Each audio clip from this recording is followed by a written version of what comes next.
Well, hello, Ron, and hello to all of you watching us today. I am Stacy Feil, president of ICF Heartland, and with me today I have Ron Fisher. He is the director of Organizational Health and Development for the Kansas Department of Children and Families. Welcome, Ron. Thanks. Glad to be here. So we're going to talk a little bit today about your coaching journey and what you do at the Department of Children and Families, and talk about some organizational culture and what that means for you and the people that you work with. So tell us what is it that you do on a daily basis there for the Department of Children and Families? Sure. So I've been with DCF for just under a year now, and I was hired to help them in their quest to embed a more effective culture informed by leadership and the nuances that are connected with more effective leadership, adaptive leadership. I have a whole team that I work with that does learning management system online stuff, as well as the development of curriculum. We do training, of course, through COVID. We did a lot of it via Microsoft Teams. So we got a whole team of people that are working to put together trainings and help work with the organization, which includes coaching, to be more effective. So you mentioned adaptive leadership. Can you tell us a little more about what that is and what that means? Yeah, so to me, adaptive leadership is what's at play when we're not quite sure what the problem is or what the solution is. And therefore, it's going to require that we engage other people and not just fix something. So if a toilet is clogged, adaptive leadership is not necessary. We all pretty much know where the plunger is, or we've got a plumber on speed dial. But when relationships get involved and we're trying to move the needle on what it means for us to collectively move somewhere harder together, and we've got a lot of different opinions, that we have to use different tools. And that's where adaptive leadership comes into play. I see. Okay. And so you mentioned coaching as being a part of this organizational culture program. Tell us this specifically in coaching, how does that play in coaching versus maybe some mentorship or some leadership training workshops? Tell us the differences there. Yeah, so those wash up on one another's shores, in my opinion. So they don't happen in isolation. They walk together in a more effective effort. So when we do a training, or when we are processing mentoring, we're also seeking to wonder how to show up in a coaching mind to help people process. So coaching invites people to take what they're learning and to apply it to what is happening in their workaday lives or even in their personal lives to help them show up more effectively. And it gives them a space to process. And it gives them an opportunity to sit with someone who can help them apply the tools that they're learning so as to keep experimenting with their own work and getting more effective in the process of leadership. And so how much of what you do is teaching other leaders in the organization to have that coaching mindset and develop those coaching skills that help a person identify their own challenges, identify their own solutions? Right. So great question. This is something that's emerging. So I've been here a little less than a year, actually hired a brand new team to come online and help us begin developing some strategies for doing this. We're actually, in our organization, we just completed a strategic plan, and we are leveraging that strategic plan to inform what we're actually training. But we say a lot around here, how we do it is as important as what we do. Mm-hmm. So the how has these kind of coaching elements to it. So rather than telling people what they need to do, invite them to wonder about what it means to be curious about their moment, where they are at, and how they can experiment with that and own that work on their own.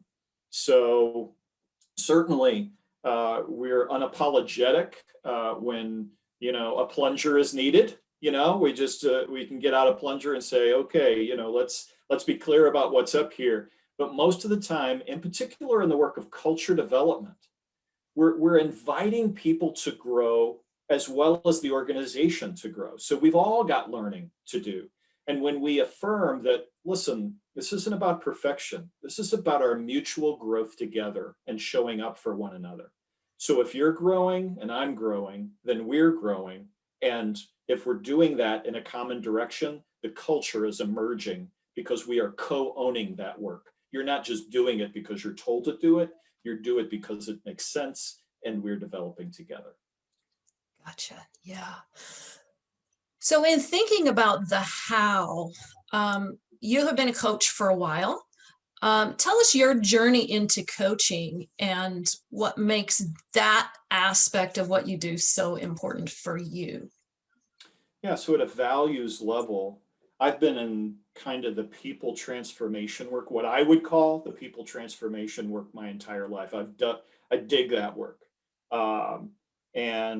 So I was in church ministry work for 20 years, made a transition into nonprofit work, worked with a housing nonprofit, director of operations for 5 years. And while I was there, I was introduced to the adaptive model of leadership. And it really impacted me as a way to sit with the team that I was leading at that time and help us to be more effective in our work together. After about 5 years with the nonprofit, I decided to start my own coaching and consulting business. That's when I went with ICF and got training and got certified with ICF.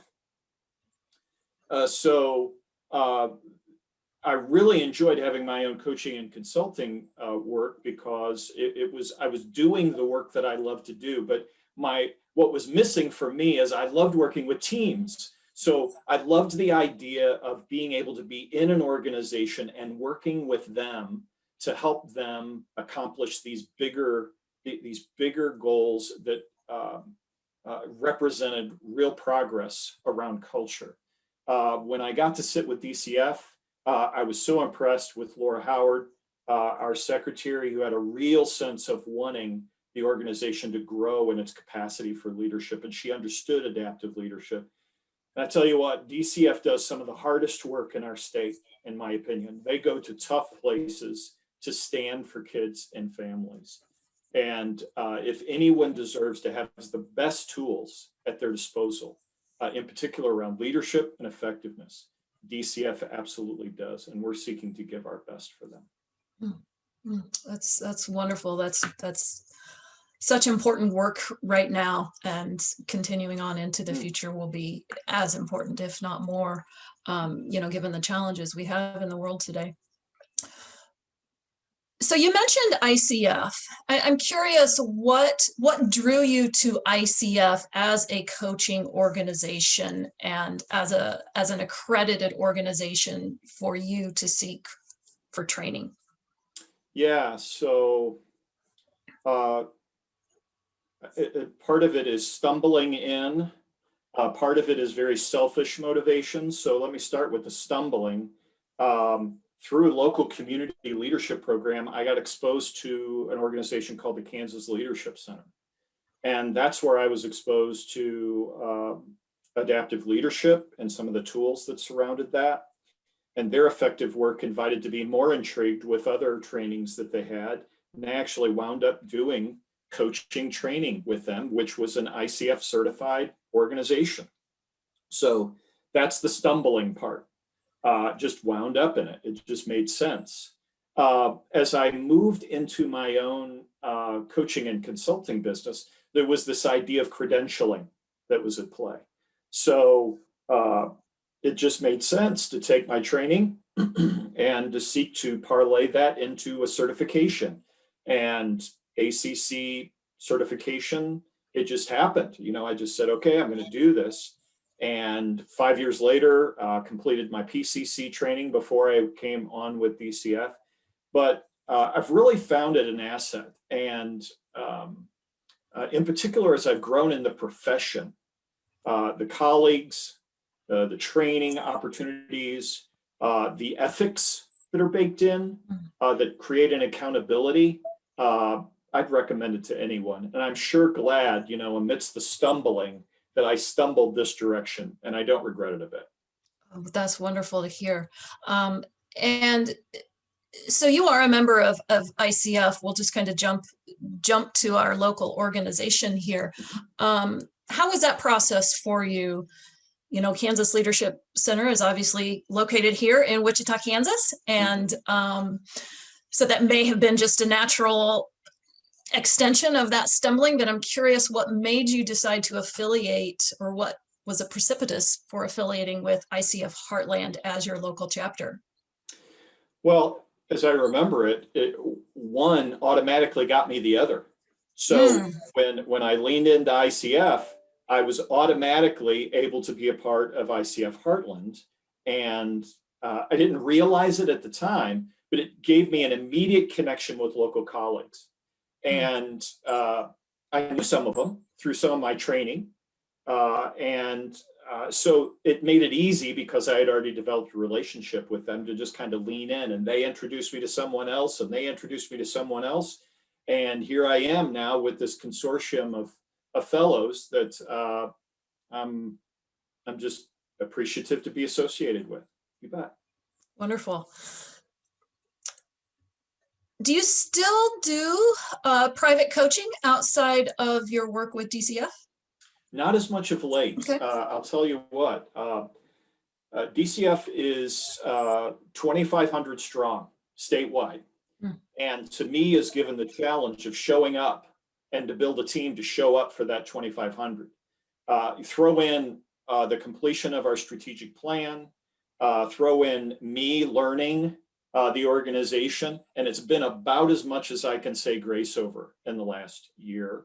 I still do have my own private coaching and consulting business that's there, but for the last year, this has had all of my attention.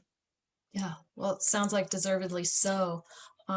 So for the coaches out there who are watching that may be curious about the difference between that external practice, we call it external versus internal coaching. So that practice that that you developed yourself versus the work that you do now being as an internal coach or the director of this program. Can you talk a little bit about what those differences are from a coach perspective? Yeah. So some of the tangible, some of the low-hanging fruit, it feels like for me, would be, so if you're doing your own coaching gig, you have to bake in to your own coaching gig the selling of yourself, the building of a clientele, and this sense of how you market your work. So I'm already a part, now that I'm with DCF, I'm a part of that organization. And so I have different expectations on me on how to show up, and marketing isn't one of them. Expectations sure are some of that. So I'm expected to show up in some certain ways, to work with some authorities above me and with my colleagues to help move the needle on more effective work. Now, once we get to that level, there's a lot of commonality. One of the things that is a difference is, because I work with the team now and I'm working in the on kind of the long haul with them, I get the luxury of continuing to develop the long run. So sometimes we say we're in a long walk together here. When I was in doing my own coaching and consulting business, often I would be invited to show up to do strategic planning or a short-term one-on-one coaching or something like that. And that may or may not be long-term. So I may show up with some different tools that kind of inform how I show up a little differently as opposed to here at DCF, because we're really taking seriously this idea of long-term progress, long-term culture change, according to some very specific values and beliefs that we hold here. Okay. And so I'm curious, in this role as an internal coach, what is your favorite part of being in that internal position? Great question, Stacy. Favorite part?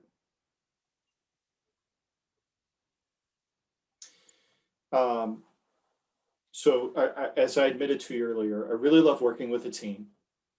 So team development is baked in. So that's just a Ron thing.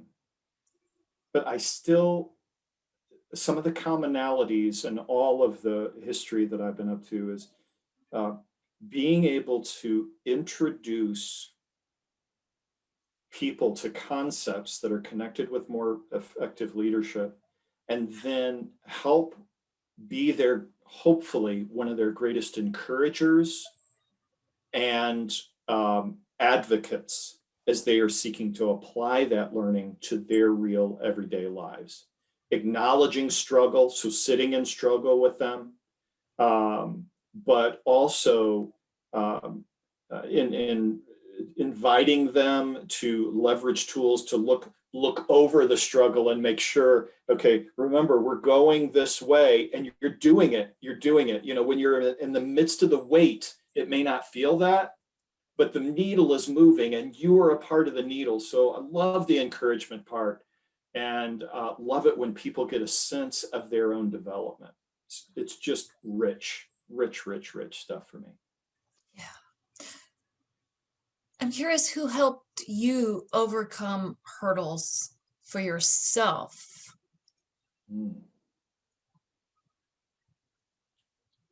Wow. There, as I hope there has been for many, there have been a handful of people along the way that have invited me to a greater sense of my own health. You know, I'm certainly going to give a lot of credit to the Kansas Leadership Center for me. They were a paradigm whack for me, a really hard, potent, and meaningful paradigm whack for me. So very appreciative for them. And then as it relates to coaching, there are some very specific people who are my colleagues now in the work that really sat with me as I was going through that. So I'm just going to say their names out loud here. Joyce McEwen Crane, just such a significant impact. Seth Bate, such a significant impact. These, and there are more, I could keep going, but I'll just mention a couple of quick colleagues. Boy, if they hear this, know that you made an impact. And yeah. Wonderful. What advice would you give to a Ron that's just starting out? Wow, Stacy, such good questions.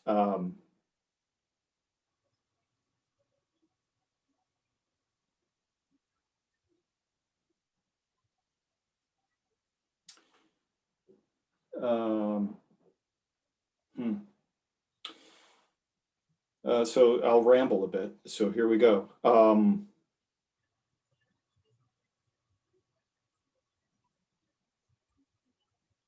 First, Ron, remember that the work of helping others begins with you. So be awake to it doesn't happen out here till it happens in here. Mm-hmm. So be awake to your own need for vulnerability. Be awake to your own need for acknowledging where your growing edges are and kind of being open-handed about that.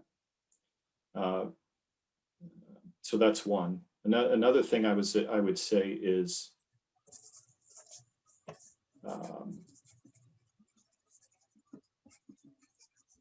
everybody else deserves the same grace in their journey as you hope they'll give you. So show up, bro, and show up with a mind that acknowledges that their journey has value all by itself. So be more curious about sitting with them, and that will help. That will help a lot. Wow. Wow. Well, thank you so much for that, Ron. And I want to say thank you for showing up today and being vulnerable with us. And How can people get in touch with you if they want to reach out and connect? Well, if they're interested in knowing about applying the tools of coaching and or leadership to an organization, contact me at DCF. So my email is Rondal Fisher, RONDAL Fisher, FISHER at ks.gov. And that'll get to me. I'd be glad to talk with you about things that we are seeking to do in our organization. I'm actually looking forward to Wednesday. I know you've got a whole panel of folks that are going to be there on Wednesday. Our team is going to be present watching, so I encourage everyone to be a part of that. If you have some personal questions more related to consulting, fishercoaching@gmail.com, FISHER coaching@gmail.com will get you to me as well. All right, very good. Well, thanks again for joining us, Ron. We are out of time. 20 minutes always goes so fast. For those of you watching, I want to encourage you to join us again tomorrow when we talk with Rachel Tomlin, and be sure to check out the rest of our International Coaching Week events on our website at ICFHeartland.org. Thanks, everybody, and have a good day. Thanks. Bye-bye.